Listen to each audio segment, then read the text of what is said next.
Ryan, tuloy-tuloy pa rin ba ang mga pag-ulang nararanasan dyan sa Albay ngayon?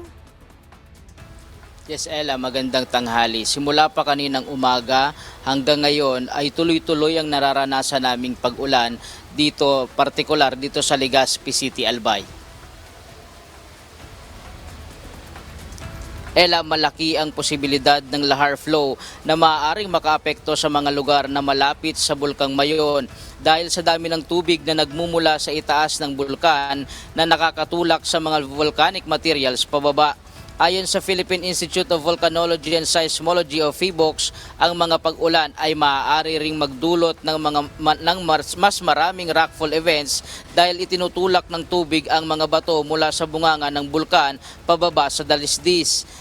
Posible rin umanong mas humaba ang mararating ng pyroclastic density current o ozone dahil sasabayan ito ng tubig mula sa itaas ng bulkan. Itong mga pagulan na ito, maaaring dumami yung mga makadagdag doon sa rockfall events dahil matrigger dahil sa erosion ng tubig. And then ganun din, pwede rin bumaba din na mas malayo yung abutin ng mga rockfall, mga bato dahil sa pagdaloy ng tubig.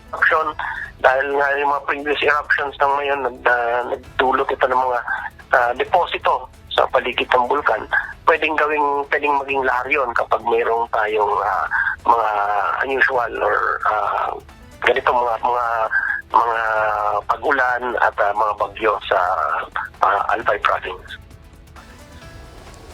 Ella, babala ng mga otoridad, delikado ang manatili sa loob ng 6-kilometer Permanent Danger Zone o PDC, kaya mahigpit ang pagbabantay upang masigurong walang makapasok sa nasabing lugar. Samantala, 822 pamilya o katumbas ng 3,125 na individual ang nailikas na sa 6 na evacuation center sa probinsya ng Albay. Sa tala ng LGU, 1,399 evacuees ang nasa Tabaco City, 1,193 sa Malilipot, 439 sa Kamalig at 94 sa Ligao City. Namahagi rin ang Department of Social Welfare and Development o DSWD ng relief packs, ready-to-eat boxes at nagtayo ng modular tents para sa mga apektadong residente dito sa Bulkang Mayon. At yan muna ang latest live mula dito sa Legazpi City, Albay. Balik sa iyo, Ella. Alright, maraming salamat Ryan sa Latandol.